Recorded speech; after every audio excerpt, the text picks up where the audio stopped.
नमस्कार दोस्तों, स्वागत है आप सभी का आपके अपने यूट्यूब चैनल अमन प्रयास जीके जिसमें। जैसा कि फ्रेंड्स, आज है आपका 1 जुलाई और 1 जुलाई से दोस्तों आपका एसएससी सीएचएसएल का एग्जाम स्टार्ट था, जो कि आपका फर्स्ट शिफ्ट का एग्जाम समाप्त हो गया है। तो फर्स्ट में आपके जीके जिसके आपके 25 प्रश्न पूछे गए थे, उन 25 में से लगभग 22 से 23 प्रश्न जो कि मुझे प्राप्त हो गए हैं। तो आज की इस वीडियो में हम उन सारे प्रश्नों को देखेंगे, साथ में उनसे जो इंपॉर्टेंट एक्स्ट्रा फैक्ट्स को भी देखते चलेंगे, जैसा कि हम लोग हमेशा सभी परीक्षाओं में देखते हैं। ठीक है, तो चलिए वीडियो को स्टार्ट करते हैं। फ्रेंड्स, सबसे पहले आपको बता दें कि इसका जो पीडीएफ है आपको टेलीग्राम पे मिल जाएगा विद एक्स्ट्रा फैक्ट के साथ, तो आप लोग जाकर उसको ज्वाइन कर लीजिएगा। टेलीग्राम का लिंक डिस्क्रिप्शन में दिया गया है। और वीडियो को लाइक करना मत भूलिएगा, और अगर चैनल पर नए होंगे चैनल को सब्सक्राइब करना भी मत भूलिएगा। ठीक है, तो चलिए शुरू करते हैं आज के पहले प्रश्न से। तो आज का जो पहला प्रश्न है वह है कि आर्य समाज की स्थापना किसने की थी। तो आर्य समाज की स्थापना की बात करेंगे तो इसका राइट आंसर दोस्तों आपका हो जाएगा दयानंद सरस्वती ने। ठीक है, तो आर्य समाज की स्थापना किसने की है, तो दयानंद सरस्वती ने की है। अगर आपसे पूछा जाता कि आर्य समाज की स्थापना इन्होंने कब किया था, तो आर्य समाज का स्थापना इन्होंने 10 अप्रैल 1875 को किया था। ये एक आपका एकेश्वरवादी हिंदू सुधार आंदोलन था, जो वेदों के अचूक अधिकारों में विश्वास के आधार पर सिद्धांतों और प्रथाओं को बढ़ावा देता है। ठीक है, तो ये आपका इसका राइट आंसर हो जाएगा। इसके अलावा आपसे पूछा जाता कि ब्रह्म समाज का स्थापना किसने किया था, तो ब्रह्म समाज की स्थापना की बात करेंगे तो ये दोस्तों आपका राजा राम मोहन राय जी ने किया था। कब किया था, तो आपका 1828 ईस्वी में किया था। इस बात को भी याद रखिएगा।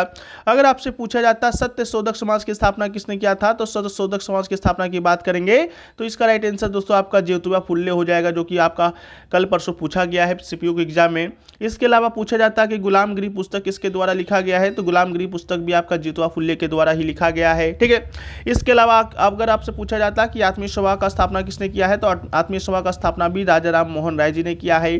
कब किया है भाई, तो 1814 ईस्वी में किया है। इस बात को भी याद रखिएगा। ठीक है, नेक्स्ट क्वेश्चन पूछा गया कि प्रायद्वीपीय पठार सबसे पहले किस महाद्वीप का हिस्सा था। तो प्रायद्वीपीय पठार की बात करेंगे तो ये जो आपका हिस्सा है वो दोस्तों आपका पहले गोंडवाना मूवी का हिस्सा हुआ करता था। तो इसका राइट आंसर दोस्तों आपका गोंडवाना मूवी, इसका आपका भूमि, इसका आपका राइट आंसर हो जाएगा। जो गोंडवाना जो मूवी है एक आपका विशाल महाद्वीप था पहले, जो 550 मिलियन वर्ष पहले अस्तित्व में आया था। कब आया था, 550 मिलियन। ठीक है, इसके अलावा यह अधिमहाद्वीप नूतन प्रागजीवी युग और जुरासिक युग के बीच मौजूद था। ठीक है, तो इसको भी याद रखिएगा। इसके अलावा जो गोंडवाना जो भूमि है उसका जो नाम है, इसका आपका ऑस्ट्रेलिया का एक वैज्ञानिक हुआ था एडवर्ड सुअर्स। ठीक है, उसके नाम पर ये रखा गया था, सॉरी उसने ही आपका रखा था। ठीक है, जो भारत का जो प्रायद्वीपीय पठार है ये दोस्तों आपका गोंडवाना मूवी का हिस्सा है। किसका है, गोंडवाना मूवी का हिस्सा है। इस बात को भी आप याद रखिएगा। इसके अलावा आज के महाद्वीप क्षेत्र का लगभग 2/3 हिस्सा आपका शामिल करता है, जिसमें आपका अफ्रीका भी आता है, दक्षिण अफ्रीका आता है, अंटार्कटिका आता है, न्यूजीलैंड आता है, ऑस्ट्रेलिया आता है, भारतीय उपमहाद्वीप और अरबिया शामिल है। ठीक है, किसमें, गोंडवाना भूमि में। ठीक है, इसको भी याद रखना है। नेक्स्ट क्वेश्चन जो पूछा गया कि राष्ट्रीय हरित न्यायाधिकरण का वर्तमान में अध्यक्ष कौन है। तो राष्ट्रीय हरित न्यायाधिकरण की बात करते हैं तो वर्तमान में जो आपके अध्यक्ष है, ठीक है, तो वो दोस्तों आपके हैं न्यायमूर्ति प्रकाश श्रीवास्तव। ठीक है, तो इसका राइट आंसर क्या होगा दोस्तों, आपका प्रकाश श्रीवास्तव होगा। ठीक है, ये जो न्यायमूर्ति प्रकाश जो श्रीवास्तव है, इनको 21/8 यानी कि 21 अगस्त 2023 को ये एनजीटी के अध्यक्ष के रूप में नियुक्त किया गया है। यानी कि इसका शॉर्ट फॉर्म होता है एनजीटी और उसका फुल फॉर्म होता है राष्ट्रीय हरित न्यायाधिकरण। ठीक है, लेकिन अगर एनजीटी के पहला अध्यक्ष आपसे पूछा जाता तो उसका राइट आंसर कुछ और होता। इसका राइट आंसर होता लोकेश्वर सिंह पंता। ठीक है, लोकेश्वर सिंह पंता दोस्तों आपका इसका राइट आंसर होता कब, जब एनजीटी का पहला अध्यक्ष पूछा जाता है। इसके अलावा एनजीटी की बात करते हैं तो एनजीटी का जो स्थापना है वो दोस्तों आपका 18 अक्टूबर 2010 को हुआ था। क्यों हुआ था भाई, एनजीटी पर्यावरण संरक्षण और वनों और अन्य प्राकृतिक संसाधनों के संरक्षण से संबंधित मामलों के प्रभावी और शीघ्र निपटान के लिए राष्ट्रीय हरित न्यायाधिकरण अधिनियम 2010 लाया गया था। उसके तहत 18 अक्टूबर 2010 को आपका एनजीटी का स्थापना किया गया था। इसके अलावा इसका जो पहले अध्यक्ष हुआ करते थे न्यायमूर्ति लोकेश्वर सिंह पंता हुआ करते थे, लेकिन वर्तमान में अध्यक्ष आपके प्रकाश श्रीवास्तव हैं। इसके अलावा सीजीआई के परामर्श से केंद्र सरकार को एनजीटी का अध्यक्ष नियुक्त किया जाता है और न्यायिक सदस्यों और विशेषज्ञ सदस्यों की नियुक्ति के लिए केंद्र सरकार के द्वारा एक चयन समिति का भी गठन किया जाता है। इस बात को भी आप याद रखिएगा। ठीक है, नेक्स्ट क्वेश्चन पूछा गया कि 2011 के जनगणना के अनुसार सबसे ज़्यादा लोग किस राज्य से माइग्रेट हुए हैं। तो सबसे ज़्यादा जो लोग आपका 2011 के जनगणना से जो माइग्रेट हुए हैं वो दोस्तों इसका राइट आंसर आपका हो जाएगा बिहार। ठीक है, बिहार से लोग आपका सबसे ज़्यादा माइग्रेट होते हैं। बिहार के बाद दोस्तों आपका उत्तर प्रदेश से भी होते हैं। ठीक है, और बात करें कि कहाँ होते हैं, तो ये दोस्तों आपका महाराष्ट्र और दिल्ली में सबसे ज़्यादा माइग्रेट होते हैं। कौन? आपका लोग। ठीक है, तो सबसे ज़्यादा बिहार से, इसके बाद दोस्तों आपका मुंबई से। ठीक है, मुंबई में लगभग 90 लाख अप्रवासी हैं। इसके अलावा जबकि बात करेंगे तो दिल्ली में 63% आपका अप्रवासी लोग हैं। ठीक है, लेकिन सबसे ज़्यादा कहाँ से होते हैं ये आपसे एग्जाम में पूछा गया था। तो देखिए बिहार इसका राइट आंसर होगा। अगर ऑप्शन में बिहार ना होगा तो आपका उत्तर प्रदेश राइट आंसर हो सकता है। लेकिन उत्तर प्रदेश और बिहार में लगभग सेम लोग हैं जो कि माइग्रेट होते हैं। कहाँ होते हैं? तो आपका दिल्ली, मुंबई और दिल्ली में होते हैं। मुंबई में सबसे ज़्यादा 90 लाख अप्रवासी, जबकि दूसरा स्थान पर आपका दिल्ली है। ठीक है, तो इसको भी आप याद रखिएगा। नेक्स्ट क्वेश्चन है कि वृत्त कोश, ठीक है, वृत्त कथा कोश एक पुस्तक है, उसका लेखक कौन है? ठीक है, तो बृहत कथा कोश, ठीक है, इसके लेखक आपसे पूछा गया था। तो इसके लेखक के नाम की बात करेंगे तो इसका राइट आंसर दोस्तों आपका हो जाएगा हरिसेन। ठीक है, ये जो पुस्तक है आपका वृत्त कथा कोश पुस्तक, इसका जो लेखक है आपका हरिसेन है। और हरिसेन के विषय में आप लोग को मालूम होगा कि हरिसेन जो है वो दोस्तों आपका राजा समुद्रगुप्त हुआ करता था, एक जिसे भारत का नेपोलियन कहा जाता है, उसका ये दरबारी कवि था। ठीक है, कौन? हरिसेन। ठीक है, समुद्रगुप्त का ये दरबारी कवि था। इसके अलावा हरिसेन एक आपका एक संस्कृत विद्वान था, कवि था, जो कि 4वीं शताब्दी ईसा पूर्व में निर्वाह करता था। ठीक है, और ये आपका राजा चंद्रगुप्त का आपका ये क्या था? तो दरबारी कवि था। इसके अलावा हरिसेन के द्वारा दोस्तों और भी बहुत सारे पुस्तक लिखे गए हैं, तो उसको भी हम लोग पीडीएफ में आपको दे देंगे। पीडीएफ आपको टेलीग्राम पे मिल जाएगा, लिंक डिस्क्रिप्शन में दिया गया है, तो आप लोग जाकर उसको भी ज्वाइन कर लीजिएगा। इसके अलावा अगर आपसे पूछा जाता राज्य तरंगिणी पुस्तक किसके द्वारा लिखा गया है, तो इसका राइट आंसर दोस्तों आपका कलन होगा, जो कि आज न कल आपसे पूछा ही जाएगा, इसमें कोई दोहराए नहीं है। तो राज तरंगिणी को भी याद रखिएगा। इसके अलावा एक पुस्तक आप याद रखिएगा, कथा सरित सागर को भी याद रखिएगा। कथा सरित सागर जो पुस्तक है वो किसके द्वारा? तो ये दोस्तों आपका सोमदेव के द्वारा लिखा गया है, इसको भी याद रखिएगा। ये जो पुस्तक है आपका राज तरंगिणी, कथा सरित सागर, ये दोनों भाषा भी पूछा जाता है, तो भाषा आपको संस्कृत याद रखना है। ठीक है, बाकी और भी बहुत सारे पुस्तकें हैं, जैसे कि इंडिका पुस्तक हो गया। इंडिका पुस्तक की बात करेंगे तो ये मेगास्थनीज के द्वारा लिखा गया है। मेगास्थनीज की बात करते हैं तो ये चंद्रगुप्त मौर्य के दरबार में आया था, और ये आपका सेल्यूकस निकेटर का ये राजदूत था। ठीक है, इंडिका पुस्तक के लेखक। बाकी अभी हमको याद नहीं आ रहा है, बाकी हम लोग पीडीएफ में उसको देंगे, तो आप लोग पीडीएफ में पढ़ लीजिएगा। ठीक है, नेक्स्ट क्वेश्चन देखिए पूछा गया कि मौलिक अधिकार है जो कि किस भाग में वर्णित है। तो मौलिक अधिकार जिसे कि हम लोग किस नाम से जानते हैं? फंडामेंटल राइट्स के नाम जानते हैं। तो मौलिक अधिकार की बात करते हैं फ्रेंड्स। मौलिक अधिकार का भाग पूछा गया था, तो इसमें कोई दो राय नहीं है, 3 इसका राइट आंसर होता। अगर आपसे इसका आर्टिकल पूछा जाता तो आर्टिकल दोस्तों आपका 12 से 35। ठीक है, 12 से 35 आपका इसका राइट आंसर होता। वर्तमान समय में बात करेंगे तो वर्तमान समय में दोस्तों आपका 6 मौलिक अधिकार दिया गया है, और जब आपका संविधान लागू हुआ था उस समय आपका 7 मौलिक अधिकार हुआ करता था। लेकिन जो एक आपका संपत्ति का जो अधिकार था, जो कि मौलिक अधिकारी था, उसको दोस्तों आपका 44वां संविधान संशोधन 1978 के माध्यम से मौलिक अधिकार से हटाकर कानूनी अधिकार बना दिया गया और अनुच्छेद 300 के काम में शामिल कर दिया गया। ठीक है, और वर्तमान में 6 मौलिक अधिकार हैं। तो 6 मौलिक अधिकार कौन कौन से हैं? तो समानता का अधिकार है, स्वतंत्रता का अधिकार है, ठीक है, धार्मिक स्वतंत्रता का अधिकार है, अल्पसंख्यक शैक्षणिक शिक्षा का अधिकार है, ठीक है, संवैधानिक उपचारों का अधिकार है। ठीक है, तो इस प्रकार करके आपको याद रखना है। उन 6 मौलिक अधिकारों के बारे में दोस्तों आपको पीडीएफ में मिल जाएगा, तो इसके लिए आपको टेंशन नहीं लेना है। इसके अलावा मौलिक अधिकार के तहत मौलिक अधिकार था, मौलिक अधिकार न रखकर आपका शायद मौलिक कर्तव्य रहता, तो क्या होता भाई? कुछ नहीं होता।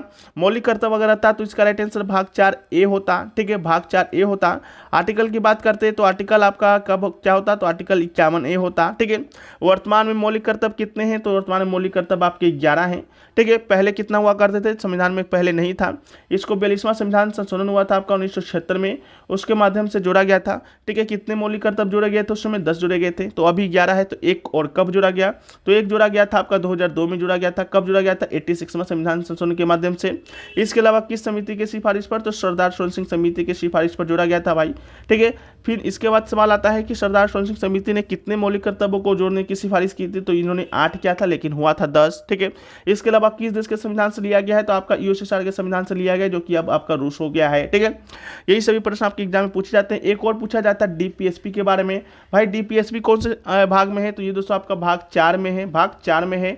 इसके अलावा इसका आर्टिकल क्या है? तो इसका आर्टिकल आपका 36 से 51 है। इसके अलावा डीपीएसपी का आपसे उद्देश्य पूछा जाता है। उद्देश्य क्या है? तो ये आपका कल्याणकारी राज्य की स्थापना करना है। इसके अलावा आपसे पूछा जाता है डीपीएसपी कहाँ से लिया गया है? तो ये दोस्तों आपका आयरलैंड के संविधान से लिया गया है। अब अगर पूछा जाता है कि आयरलैंड भी किस संविधान से लिया था? तो ये आपका स्पेन के संविधान से लिया था, ठीक है। इसके बाद आपका आता है नागरिकता के विषय में कि नागरिकता कौन से भाग में है? तो नागरिकता भाग 2 में है। नागरिकता का आपका अनुच्छेद कौन सा है? तो अनुच्छेद 5 से 11 है, जो कि अभी हम लोग देखने वाले हैं, ठीक है। तो चलिए नेक्स्ट क्वेश्चन है कि नागरिकता विनियमित करने का शक्ति किसके पास है? विनियमित, तो नागरिकता विनियमित करने की शक्ति की जब हम लोग बात करते हैं तो नागरिकता जो विनियमित करने का जो शक्ति है वो दोस्तों आपका संसद के पास है। तो इसका राइट आंसर क्या होगा? इसका राइट आंसर दोस्तों आपका संसद होगा, ठीक है। केवल संसद ही नागरिकता से संबंधित प्रावधान कर सकती है, ठीक है। इसका उल्लेख कहाँ क्या आएगा भाई? तो अभी हम लोगों ने देखा कि नागरिकता से संबंधित अनुच्छेद 5 से 11 है, ठीक है। तो अनुच्छेद 11 में ये साफ साफ कहा गया है कि संसद की इस अद्वितीय शक्ति का उल्लेख किया गया। अद्वितीय कहें तो नागरिकता से संबंधित जो भी आपके प्रावधान करने होंगे वो संसद ही करेगा और कोई नहीं करेगा। इसके लिए संसद ने 1955 में नागरिकता अधिनियम भी बनाया है। और जो नागरिकता अधिनियम 1955 बना था उसके अनुसार कितने तरीकों से नागरिकता प्राप्त किया जा सकता है, ये भी आपके एग्जाम में प्रश्न आता है। तो टोटल 5 तरीकों से नागरिकता को प्राप्त किया जाता है। वो 5 तरीका कौन कौन सा है भाई? तो 5 तरीका है। एक तो आप जन्म से नागरिकता प्राप्त कर सकते हैं। दूसरा है कि वंश परंपरा के द्वारा आप नागरिकता प्राप्त कर सकते हैं, आपके दादा परदादा यहाँ रहे हों। इसके अलावा अगर आप पंजीकरण कराते हैं रजिस्ट्रेशन के माध्यम से भी नागरिकता प्राप्त कर सकते हैं। चौथा है आपका प्राकृतिक रूप से आप नागरिकता प्राप्त कर सकते हैं, ठीक है। इसके अलावा 5वां है आपका भूमि विस्तार के द्वारा नागरिकता प्राप्त कर सकते हैं, यानी कि मान लीजिए चीन का कोई या पाकिस्तान का लाहौरी आपका भारत में शामिल हो जाए तो लाहौर के लोगों को ऑटोमेटिक ही भारत का नागरिकता है जो कि आपका मिल जाएगा, ठीक है। तो इसको भी आपको याद रखना है। इसके अलावा नेक्स्ट क्वेश्चन पूछा गया शतरंज में कितने खिलाड़ी होते हैं? खिलाड़ी नहीं पूछा गया था, खाना पूछा गया था, ठीक है। तो शतरंज में खाने की बात करेंगे तो कुल 64 वर्ग होता है, 64 खाना होता है। तो इसका राइट आंसर आपका 64 हो जाएगा। इसके अलावा शतरंज की बात करते हैं तो शतरंज बोर्ड पर खेला जाता है। शतरंज के खेल में इस्तेमाल की जाने वाली गेम बोर्ड का प्रकार है जिस पर शतरंज के मोड़े और टुकड़े रखे जाते हैं। एक शतरंज आमतौर पर चौकर होती है, यानी कि आपका ऐसा होगा, आप लोग जानते होंगे जो लोग खेलते होंगे। इसमें दो रंगों में वर्ड का एक वैकल्पिक पैटर्न होता है, उजला काला, ठीक है। हालांकि आमतौर पर एक सतह पर खेला जाता है। खेल खेलने के लिए ठोस बोर्ड की आवश्यकता नहीं होती है, ठीक है। और परंपरागत रूप से लकड़ी के बोर्ड बिना दाग वाली हल्की और गहरे भूरे रंग की लकड़ी से बनी होती है, ठीक है। आकार पूछा जाएगा तो चौकोर आकार का होता है, 8 भागों में विभाजित होता है, कुल 64 वर्ग होता है। इसको भी आप याद रखिएगा, ठीक है। नेक्स्ट क्वेश्चन पूछा गया कि किस वर्ष से जनसंख्या घट रही है, यानी कि किस वर्ष में जनसंख्या जो है उसमें नकारात्मक वृद्धि देखने को मिला था। तो इसका राइट आंसर दोस्तों आपका सन 1921 हो जाएगा। सन 1900 को वर्ष जनसांख्यिक विभाजन के रूप में जाना जाता है क्योंकि यह एकमात्र जनगणना वर्ष था जो कि जनसंख्या वृद्धि में कमी आई थी, ठीक है। इसके अलावा 1921 के बाद देखते हैं तो जनसंख्या में निरंतर वृद्धि ही देखने को मिली है, ठीक है। तो 1921 में आपका जनसंख्या वृद्धि हुआ था, ठीक है। इसके अलावा 1921 से लेकर 1931 की बात करेंगे तो उसमें आपका 61.7% जनसंख्या वृद्धि देखने को मिला था 1931 से लेकर। इसके अलावा आप 1941 के भी जाते हैं तो 14.22% है जो कि जनसंख्या वृद्धि देखने को मिला था। तो बस साल 1921 में ही आपका जो जनसंख्या में नकारात्मक वृद्धि देखने को मिला है। तो इसका राइट आंसर आपका सन 1921 ही होगा, ठीक है, कोई इसमें दो राय नहीं है।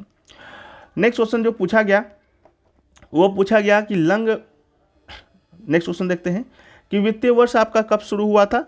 तो वित्तीय वर्ष की बात करते हैं तो वित्तीय जो वर्ष है उसका बात करते हैं फ्रेंड। तो वित्तीय वर्ष दोस्तों आपको शुरू हुआ था, कब हुआ था?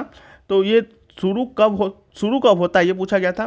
तो ये दोस्तों आपका 1 अप्रैल से शुरू होता है, ठीक है। और 1 अप्रैल से चलता कब तक है? तो 1 अप्रैल से चलता है 31 मार्च तक चलता है। तो इसको भी याद रखिएगा, 1 अप्रैल से आपका 31 मार्च तक चलता है। तो इसका राइट आंसर है भारत में वित्तीय वर्ष, ठीक है। तो शुरू पूछा था तो 1 अप्रैल होगा। अगर आपसे अवधि पूछा जाता तो इसका राइट आंसर दोस्तों आपका हो जाता क्या?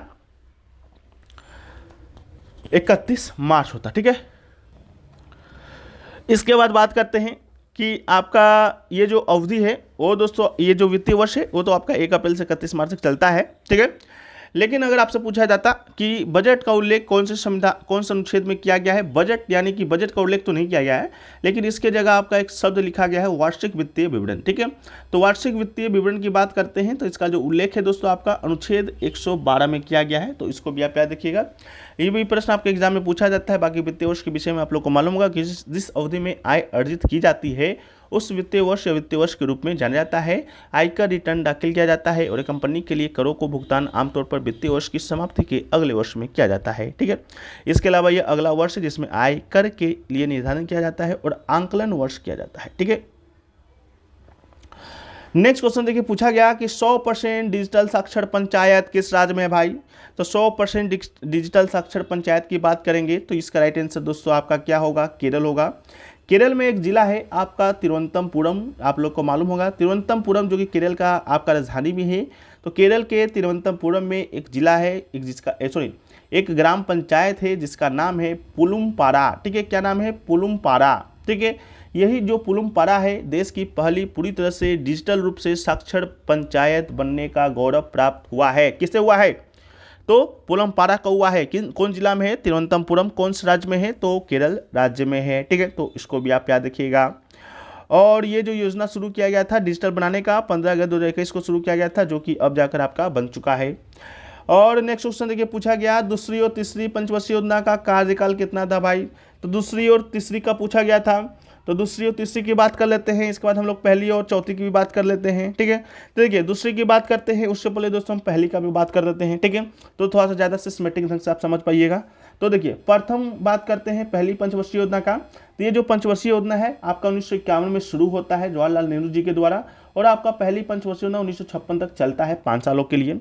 ये जो योजना है कौन सा मॉडल पे आधारित था, तो ये आपका हेरोल्ड डोमर मॉडल पर आधारित था। ठीक है, इस योजना का भाई उद्देश्य क्या था, तो कृषि पर विकास करना इस योजना का उद्देश्य था। और इस योजना का टारगेट लक्ष्य कितना रखा गया था, 3.6% रखा गया था, जो कि हासिल भी कर लिया था। ठीक है, इसमें कोई दो राय नहीं है। अब बात रहा दूसरी पंचवर्षीय योजना का। तो दूसरी पंचवर्षीय योजना का आपसे कार्यकाल पूछा गया भाई। तो कार्यकाल की बात करेंगे तो जब पहले आपका समाप्त हुआ उसी समय आपका दूसरी योजना शुरू हुआ और चला आपका 1951 से लेकर 1961 के बीच।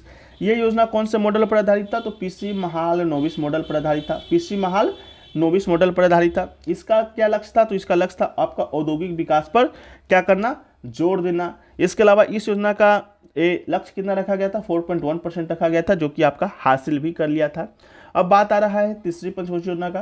तो तीसरी पंचवर्षीय योजना की बात करते हैं तो इसका कार्यकाल था आपका 1961 से लेकर 1966 तक था। ठीक है, आपका तीसरी पंचवर्षीय योजना का ये योजना कौन से मॉडल पर आधारित था, तो गाडगिल मॉडल पर आधारित था। इस योजना का मुख्य लक्ष्य क्या था, मुख्य लक्ष्य था अर्थव्यवस्था को गतिमान और आत्मनिर्भर बनाना था।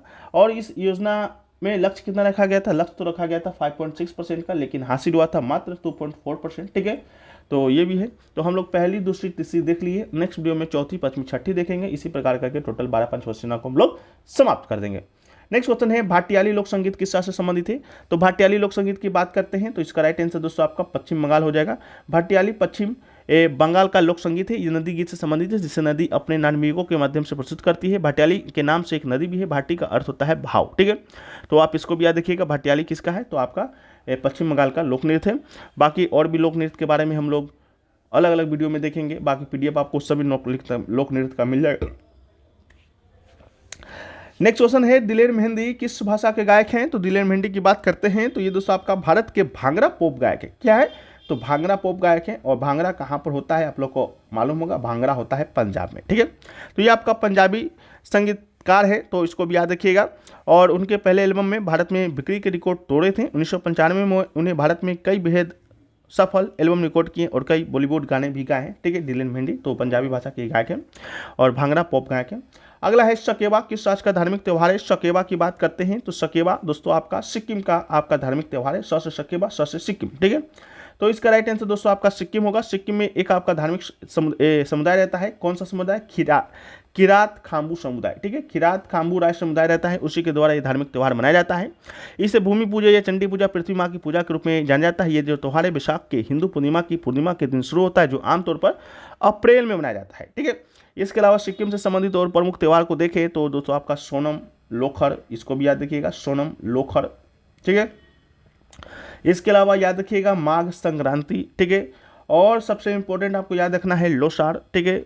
इसके अलावा आपको याद रखना है साकेवा, तो हम लोग देखे नहीं है, जो कि अभी पूछा गया था। इसके अलावा आप क्या रखना है, शागदाव याद रखना है, ठीक है, इसको भी याद रखना है। इसके अलावा पंग लहब सोल भी याद रखना है, पंग लहब सोल, ठीक है।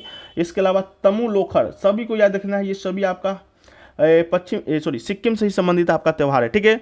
बाकी और राज्यों के त्योहारों की बात करते हैं तो जैसे आपका आंध्र प्रदेश की बात करते हैं तो आंध्र प्रदेश में दोस्तों आपका सोलंग मनाया जाता है, ठीक है। इसके अलावा मोनप्पा मनाया जाता है, ठीक है, इसको भी याद रखिएगा। इसके अलावा मोपिन मनाया जाता है, यह आपका आंध्र प्रदेश है, ठीक है। इसके अलावा नागालैंड की बात करते हैं तो नागालैंड में दोस्तों आपका हॉर्नबिल बहुत फेमस त्यौहार है आपका, जो कि एग्जाम में पूछा जाता है। इसके अलावा मोसू बनाया जाता है, जो कि हॉर्नबिल का ही नागालैंड में मनाया जाता है।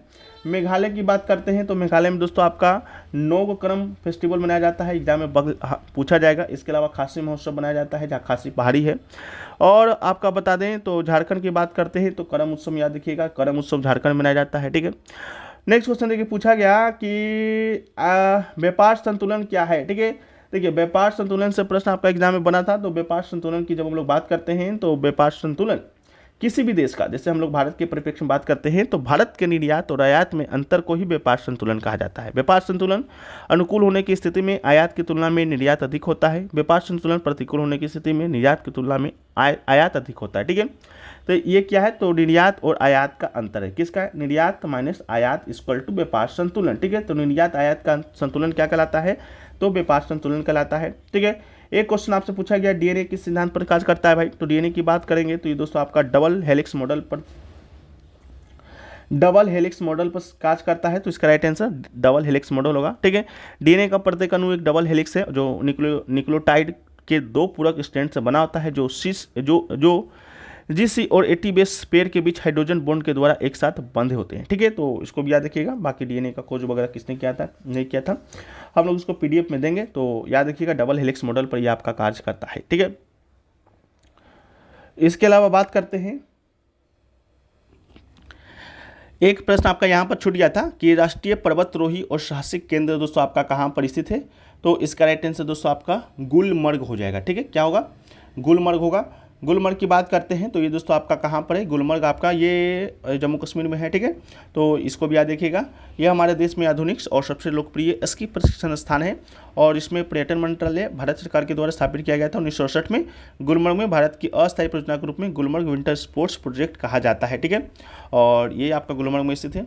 एक क्वेश्चन देखिए और पूछा था लंगवीर नृत्य कहाँ का है, तो लंगवीर नृत्य के बीच समय अभी हम लोग को कोई भी सूचना नहीं मिला है। बाकी इसका थोड़ा सा लगता है नाम वगैरह थोड़ा सा अलग हो सकता है, तो जो लोग भी एग्जाम देकर आ रहे हैं वो लोग बताइएगा क्या पूछा गया था, ठीक है।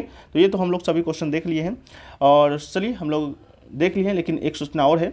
देखिए ये सभी जो क्वेश्चन है इसमें से लगभग आपका 50 से 55%, ठीक है। हम लोग 100% की बात नहीं करते हैं, हम लोग 50 से 55% क्वेश्चन की बात करते हैं, जो कि दोस्तों अभी आपका हाल में एग्जाम होता है एसएससी फेज 12 का और आपका एसआई सीपीओ का, ठीक है। फेज का एग्जाम था 20 से 26 और सीपीओ का था 27 से 29, ठीक है। इन सभी एग्जामों में ही जो प्रश्न पूछे गए थे वही आपका इधर उधर करके थोड़ा सा सीएचएस में पूछा जा रहा है। तो इन सभी एग्जामों में अगर आप पूछे गए प्रश्नों का पीडीएफ लेना चाहते हैं, ठीक है, लगभग 500 प्रश्न आपको यहाँ पर मिलेंगे, ठीक है, जो कि आपको मात्र 49 पे मिलेंगे। और सबसे बड़ी खास बात ये आपका एक्स्ट्रा फैक्ट्स के साथ रहेंगे और साथ में आपको इंपॉर्टेंट जो टॉपिक जो पीडीएफ होता है, जैसा कि यहाँ पर आपसे पूछा गया आर्य समाज की स्थापना किसने की थी, तो सभी समाज की स्थापना और के विषय में आपको ये पीडीएफ दिया जाएगा, ठीक है। जैसा कि जनगणना के विषय में तो जनगणना सभी प्रश्न के पीडीएफ दिए जाएंगे, जैसा कि आपका ये पुस्तक से संबंधित सभी प्रश्नों के पीडीएफ दिए जाएंगे, जो कि आपको निःशुल्क यानी कि फ्री दिया जाएगा, ठीक है। मात्र 49 रुपये में ही। कॉन्टैक्ट नंबर है यानी कि 2 व्हाट्सएप नंबर दिया गया है, दोनों व्हाट्सएप नंबर में से किसी एक पर संपर्क कीजिएगा और आपको लिखना क्या है, लिखिएगा एसएससी फेज 12 प्लस सीपीओ का हमें पीडीएफ चाहिए, तो आपको ये मिल जाएगा, ठीक है। तो बाद बाकी वीडियो भी आपको अच्छा लगा है तो वीडियो को आप लोग लाइक कर दीजिए। चैनल पे अगर आप लोग अभी नए हैं चैनल को सब्सक्राइब कर दीजिए। जो लोग चैनल पे पहले से जुड़े हुए हैं वो लोग नोटिफिकेशन बेल कॉल पर जरूर से जरूर क्लिक कर दीजिएगा। मिलते हैं हम लोग नेक्स्ट शिफ्ट के वीडियो में, जब तक के लिए जय हिंद।